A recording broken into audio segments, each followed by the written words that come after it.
बेटा या बेटी, बूढ़े माँ बाप की एक दर्द भरी कहानी। एक शहर में कपिल नाम का एक इंसान रहता था।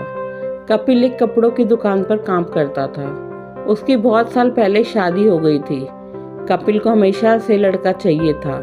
लड़का यवंश का कुलदीपक होता है, पिता का नाम रोशन करता है और बुढ़ापे का सहारा होता है। पर लड़की शादी करके चली जाती है, ऐसी सोच रखने वाला यह पड़ोसियों को भी यह बात बताता था। शादी के कुछ साल बाद उसे 2 लड़के हुए। बड़े बेटे का नाम अनित और छोटे बेटे का नाम करण रखा। बाद में कुछ सालों बाद उसकी पत्नी का निधन हो गया। उसके बाद उसी ने उन दोनों बेटों का ख्याल रखा।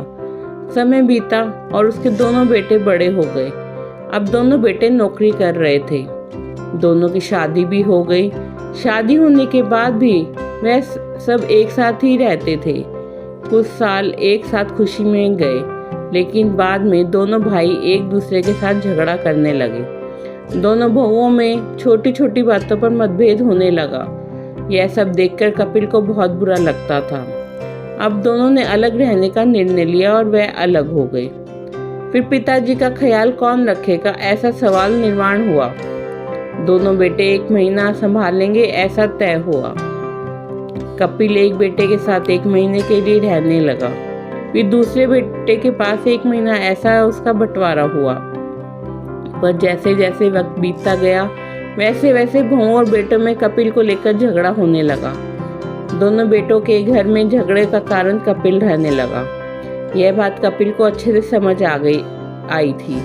अब कपिल को पुरानी यादें याद आने लगी थी। उसने जिंदगी में कितनी बड़ी गलती की थी, यह उसे अब समझ में आ रहा था। पर अब इसका क्या फायदा। आखिर दोनों बेटों ने पिताजी को वृद्धाश्रम भेजने का निर्णय लिया। एक दिन दोनों ही पिताजी को लेकर वृद्धाश्रम में गए। वहां जाने पर सभी औपचारिकता पूरी करके पिताजी को मिलकर वह दोनों अपने अपने घर वापस चले गए। बेटे घर जाने के बाद कपिल बहुत रोने लगा। उसके बाद वृद्धाश्रम के कई लोगों ने उसे समझाया, पर वह बहुत दुखी हो गया था। कपिल को वृद्धाश्रम में आकर 8-10 दिन हो गए थे। वह किसी से भी बातचीत नहीं करता था और एक पेड़ के नीचे बैठकर विचार में मग्न रहता था। वहाँ के लोग उसे पूछते थे, पर उसने किसी को भी कुछ नहीं बताया। कुछ दिनों के में वह एक व्यक्ति से थोड़ा बहुत बोलने लगा। बाद में दोनों की अच्छी दोस्ती हो गई। एक दिन वह दोनों बैठे थे, तब वह व्यक्ति कपिल को अपनी कहानी बताने लगा। वह बोला कि मुझे एक ही बेटा है। वह मेरे साथ छोटी छोटी बातों पर झगड़ा करता था। इस बात को मैं बहुत ऊब गया था। इस वजह से मैंने वृद्धाश्रम में रहने का निर्णय लिया। मुझे कभी कभी लगता है कि मुझे बेटे के साथ एक बेटी भी होती तो कितना अच्छा होता। कदाचित आज है मेरे बुढ़ापे की लाठी बन सकती। उसका बोलना सुनकर कपिल और ज्यादा दुखी हो गया। वह बहुत गहरे विचारों में खो गया। कपिल को दुखी अवस्था में देखकर उसके दोस्त ने उससे पूछा, आप क्या सोच रहे हैं? आपके सामने देखो, उस दिखने वाले 2 व्यक्तियों में से एक हमारे वृद्धाश्रम के मालिक है। उनका नाम शैलेश सेठ है और दूसरी उनकी बेटी है, उसका नाम रूपाली है। वृद्धाश्रम का सारा काम उनकी बेटी संभालती है। शैलेश सेठ इनको एकमात्र बेटी है और बेटी माँ और पिताजी से बहुत प्यार करती है। उतना ही प्यार वह वृद्धाश्रम के हर एक व्यक्ति से प्यार करती है। कपिल सिर्फ उसकी तरफ देखते ही रह गया और उसका मन और भी ज्यादा दुखी होने लगा। रात होने लगी थी। हर एक वृद्ध अपने अपने रूम में जाने लगा। कपिल भी अपने रूम में जाता है। रात को खाना जल्दी खाकर सब लोग सो जाते हैं। कपिल को उसका भूतकाल याद आता है। कपिल की शादी होने के बाद उसे पहली बेटी हुई थी। उस वक्त उसे बहुत गुस्सा आया था। पत्नी के मना करने के बाद भी गुस्से में उसने बेटी को उठाया और दूर जाकर उसे कहीं छोड़ आया। पर अब पश्चाताप करने के सिवा रास्ता भी नहीं था। कपिल को रात भर नींद नहीं आई। दूसरे दिन वृद्धाश्रम में एक छोटा सा प्रोग्राम था। हर एक जन जल्दी उठता है और अपने अपने काम में लग जाते हैं। दोपहर को सब लोग हॉल में एकत्रित हुए। शैलेश सेठ और रूपाली भी आए हैं। वहाँ पर प्रोग्राम चालू था। तब शैलेश सेठ का ध्यान 2-3 बार कपिल की तरफ गया। कपिल उनको बहुत उदास बैठा हुआ दिखा। उनको लगता है कि शायद उसकी तबीयत अच्छी नहीं होगी। प्रोग्राम ख़त्म होने के बाद वह कपिल से बात करने के लिए उनके पास जाते हैं। वह कपिल को दुखी होने का कारण पूछते हैं। तभी कपिल बहुत रोने लगता है और थोड़ी देर बाद वह अपनी पूरी कहानी उनको बताता है कि मुझे भी पहली बेटी हुई थी, पर मुझे बेटी नहीं चाहिए थी, इसलिए मैं गुस्से में आकर उसे छोड़ कर आया। आज जब मैंने आपको अपनी बेटी के साथ देखा तो तभी मुझे समझ आया कि बेटी कितना प्यार करती है।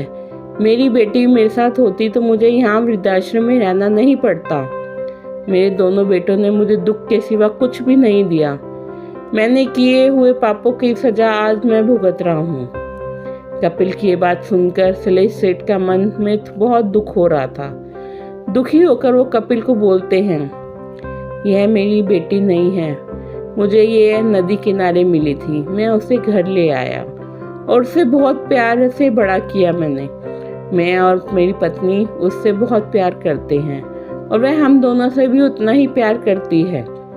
पूरी कहानी सुनने के बाद कपिल बोलता है कि मैंने मेरी बेटी को भी नदी के किनारे मंदिर के पास छोड़ा था। यह सुनकर शैलेश सेठ को थोड़ा गुस्सा आया और वे वहां से निकलने ही वाले थे। तभी उसी वक्त वे कपिल को पूछते हैं, आपकी बेटी का बर्थ मार्क वगैरह आपको बता सकते हैं क्या? कपिल ने तुरंत जवाब दिया, हाँ बता सकता हूँ।